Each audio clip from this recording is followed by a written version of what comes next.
Salut à tous, très heureux de vous retrouver aujourd'hui dans cette vidéo dans laquelle on va parler de l'accident du chaton gonflable que vous avez sans doute vu passer sur les réseaux sociaux.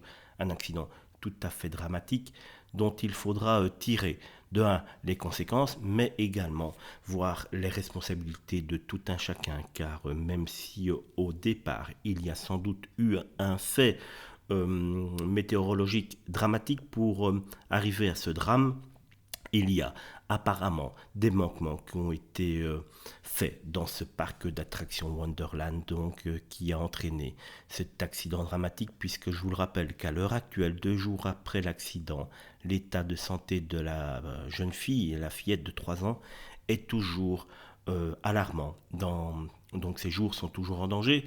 Malheureusement, son papa, vous le savez, est décédé hier, le lendemain de l'accident.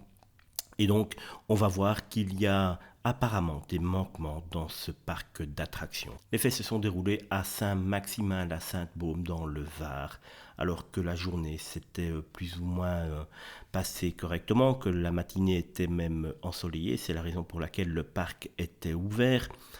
Une bourrasque, une tornade instantanée serait arrivée, entraînant le fait que cette structure qui pèse plus de 2 tonnes d'après le parc d'attractions se soit envolée pour aller atterrir 50 mètres plus loin. Problème, c'est qu'il y avait ce papa et cette petite fillette à l'intérieur de la structure, et donc on peut s'imaginer que cet envol et cet atterrissage un peu brusque 50 mètres plus loin a fait des dégâts qui sont malheureusement terribles. La gendarmerie de Saint-Maximin mène toujours l'enquête, se demandant surtout si, comme je vous l'ai dit, tous les processus de sécurité étaient bien respectés dans le parc. Et là, ça commence à poser problème, car plusieurs témoignages indiquent qu'il n'y avait aucune corde, aucun bloc, aucun bac de sable, sac de sable ou sardine qui retenait l'attraction, qui aurait dû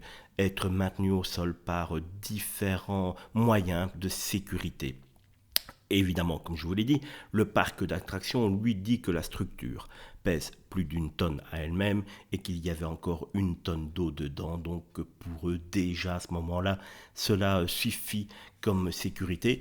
Et non, apparemment, ce n'était pas assez. En tout cas, on a la preuve depuis maintenant 2 jours. Autre souci, c'est que le parc d'attractions, en tout cas les gens qui doivent répondre déjà, disent qu'il y a eu une violente tornade ce jour-là, une tornade instantanée. Petit problème pour eux, ou plutôt gros problème pour les futures investigations, c'est que l'Agence météorologique de France ne détecte aucune rafale, aucune tornade ce jour-là, des vents qui sont montés à plus ou moins 55 km/h, ce qui n'est pas encore énorme, mais ce qui est déjà supérieur à la vitesse maximum du vent autorisé pour pouvoir laisser l'accès à ce genre d'attraction.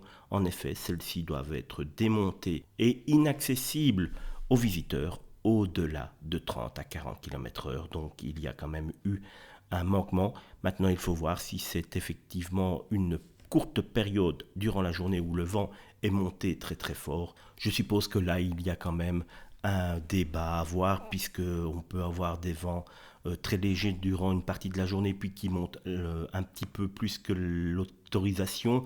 On ne sait pas fermer l'attraction directement, mais en tout cas, il est un fait certain qu'il n'y a pas eu de tornade, comme le parc veut bien le dire.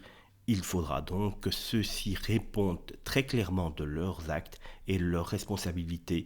S'il est vrai, comme plusieurs témoins l'ont dit, qu'il n'y avait aucune autre sécurité que le poids de l'attraction même pour la retenir au sol, il va falloir qu'ils soient très efficaces, qu'ils aient des avocats très très forts pour ne pas être poursuivis, pour ne pas devoir payer très très cher. On le voit, en tout cas, il y a de fortes chances qu'il y ait eu des manquements de la part du parc Wonderland, ce qui n'enlève de toute façon rien au véritable drame humain, puisque un papa est décédé en voulant aller donner un peu de temps durant ses vacances à ses enfants, et la petite fille est toujours dans un état critique, et même si elle s'en sort, elle aura toujours des séquelles, plus tous ceux de tous les proches de la famille qui auront très très dur dans les prochains mois.